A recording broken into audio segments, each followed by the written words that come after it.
आखिर रावण के भाई विभीषण क्यों आए महाभारत में पांडवों से मिलने? महाभारत के युद्ध में आखिर विभीषण ने किसका साथ दिया था? आप देख रहे हैं अथर्व तिवारी यूट्यूब चैनल। तो चलिए अब करते हैं ज्ञान की बात। वीडियो में आगे बढ़ने से पहले हमारे चैनल को सब्सक्राइब अवश्य करें और बेल आइकन जरूर दबाएं।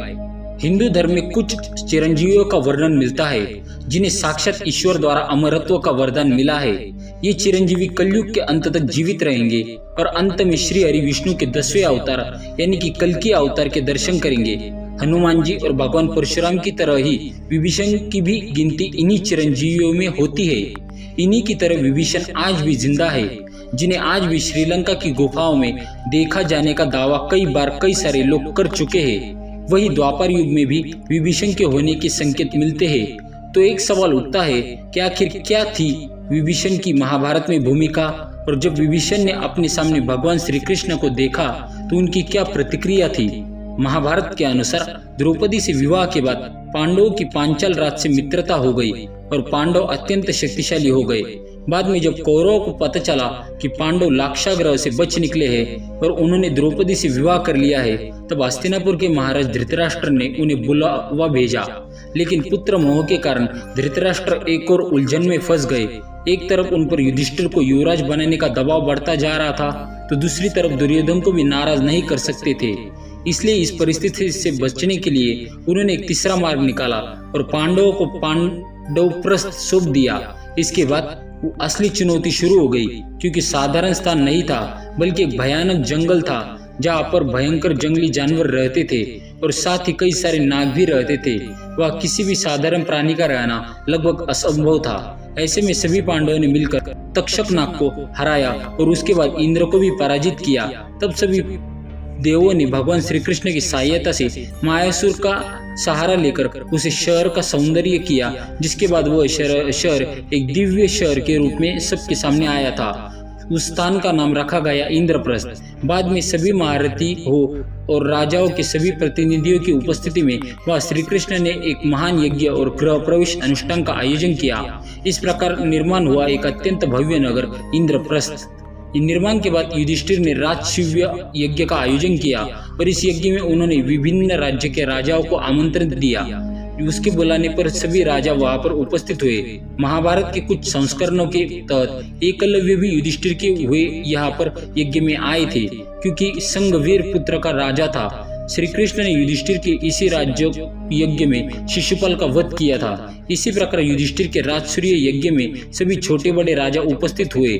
ऐसा कहा जाता है कि उसे राजसूय यज्ञ में लंका के राजा विभीषण भी आए थे और इंद्रप्रस्थ पहुंचकर विभीषण ने उसे भव्य नगर के दर्शन किए तथा उन्होंने पांडवों के महल को भी देखा। विभीषण ने देखा कि युधिष्ठिर के राजपाट के आगे सभी राजा नतमस्तक हो रहे हैं। वह सभी राजा युधिष्ठिर को स्वयं से ऊपर मान रहे हैं और युधिष्ठिर के आगे अपने सर झुका रहे हैं। लेकिन विभीषण ने ऐसा नहीं किया।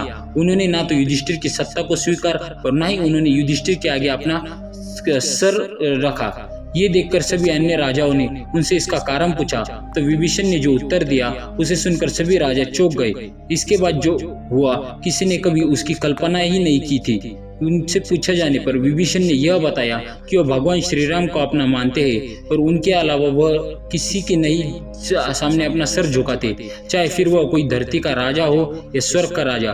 विभीषण ने कहा कि वे यहाँ इसलिए आए हैं क्योंकि उन्हें युधिष्ठिर का निमंत्रण मिला था। एक राजा होने के नाते यह उपस्थित हुए हैं, लेकिन वह युधिष्ठिर की अधीनता को स्वीकारेंगे नहीं, क्योंकि वह जानते हैं कि वह स्वयं को भगवान श्री राम के अधीन कर चुके हैं और उनकी इसी भक्ति को देखते हुए श्री राम ने उन्हें अमरत्व का वरदान दिया है।